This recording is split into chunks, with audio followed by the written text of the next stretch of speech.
आज की वीडियो में हम बात करने वाले हैं जो कंप्यूटर मेमोरी है उसकी जो इकाई होती है या माप होती है उसको कैसे मापा जाता है, किस यूनिट में मापा जाता है और सबसे बड़ी यूनिट क्या होती है, या माप की जो इकाई है वो क्या है और सबसे छोटी जो इकाई है वो क्या है। उन सारी चीज़ों के बारे में इस वीडियो में हम डिस्कस करने वाले हैं। तो चलिए हम स्टार्ट करते हैं। स्टार्ट करने से पहले दोस्तों, मैं हूं आपका दोस्त गोपाला और स्वागत है आपका गोपाला एसटीटी यूट्यूब चैनल में। दोस्तों, जैसा कि मैं बताना चाहूँगा, अगर आप चैनल पर नए हैं तो प्लीज़ चैनल को सब्सक्राइब कर लीजिएगा, साथ में वीडियो को लाइक कर कर बेल आइकन को ज़रूर दबा लीजिएगा। चलिए हम स्टार्ट करते हैं हमारा टॉपिक। टॉपिक का नाम है डेटा स्टोरेज की इकाइयाँ। और सबसे पहली जो सबसे छोटी इकाई है उसके बारे में हम यहाँ पर अगर डिस्कस करते हैं तो सबसे छोटी इकाई होती है बीट बाइट। सबसे छोटी जो इकाई होती है वो बीट होती है, एक बीट होती है और ये सबसे छोटी इकाई है। और इसके बाद जो इकाई होती है वो होती है बाइट। लेकिन इन दोनों के बीच में एक इकाई होती है जिसको निबल कहा जाता है और 4 बीट को एक निबल कहा जाता है। यहाँ पर जैसा कि आप देख सकते हैं, ये जो इकाई है हमारी सबसे छोटी इकाई हमने यहाँ पर बीट रखी है, लेकिन और ये जो बीट है तो 4 बीट के बराबर एक निबल होता है। ये जो आप देख रहे हैं, ये यहाँ पर आपको समझ में आया, निबल इकाई होती है, लेकिन इसको ज़्यादा यूज़ नहीं किया जाता है, इसलिए मैंने यहाँ पर इसको डिस्क्राइब ज़्यादा किया नहीं है। आप इतना जब ज़रूर ध्यान रखिए कि बीट और बाइट के बीच में एक इकाई होती है जिसको निबल कहा जाता है और 4 बीट के बराबर एक निबल होता है। ठीक है, आगे बढ़ते हैं, हम बात करते हैं हम बाइट की।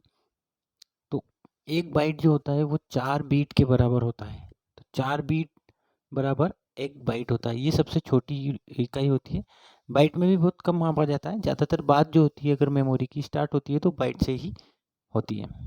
चलिए आगे बढ़ते हैं। नेक्स्ट हमारा आता है सबसे बड़ा जो आता है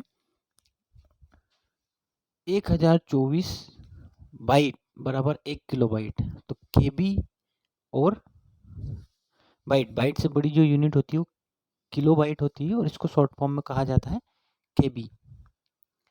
इसको शॉर्ट फॉर्म में केबी कहा जाता है। ठीक है, तो ये हमारा दूसरा यूनिट हो गया। इससे बड़ी इकाई जो होती है वो होती है केबी के बाद आता है एमबी। तो केबी के बाद आप देख सकते हैं एमबी लिखा हुआ है और 1024 किलोबाइट यानी 1024 केबी के बराबर होता है 1 मेगाबाइट।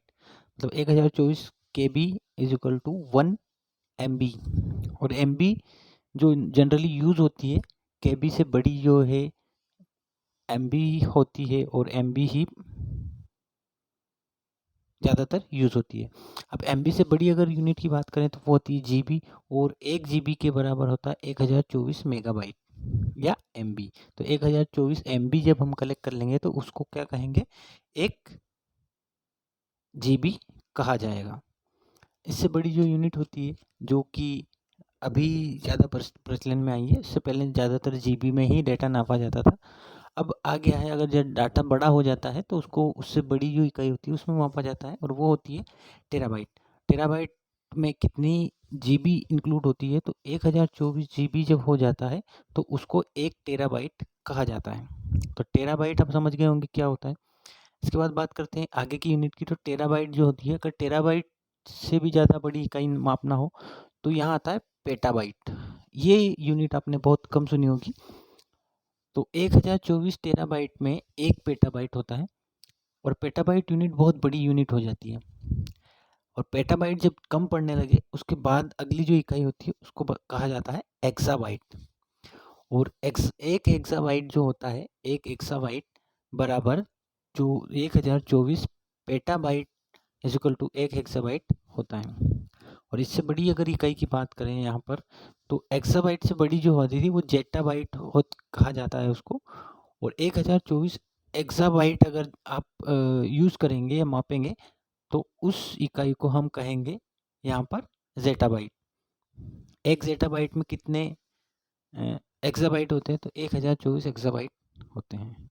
और इससे बड़ी भी एक इकाई होती है दोस्तों, और सबसे बड़ी आज तक की जो इकाई है वो है योटाबाइट। और योटाबाइट में कितने जेटाबाइट आएंगे, क्योंकि जेटाबाइट के बाद योटाबाइट आती है। तो 1024 जेटाबाइट यूनिट को मापेंगे तो वो 1 योटाबाइट यूनिट आपका बनेगा।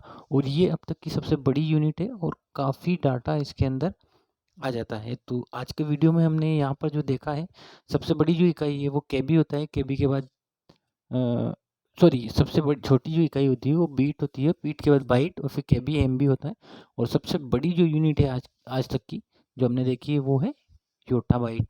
और एक योटाबाइट में काफ़ी ज़्यादा डाटा हम स्टोर करके रख सकते हैं। तो दोस्तों ये था हमारा वीडियो जिसमें हमने देखा कि जो कंप्यूटर इकाई की जो मेमोरी की माप होती है उसको कैसे मापा जाता है। और वीडियो अगर आपको अच्छा लगा हो, जानकारी अगर पसंद आई हो तो चैनल को सब्सक्राइब ज़रूर कर लीजिएगा, बेल आइकन दबा लीजिएगा। मिलते हैं नेक्स्ट वीडियो में। Thank you so much.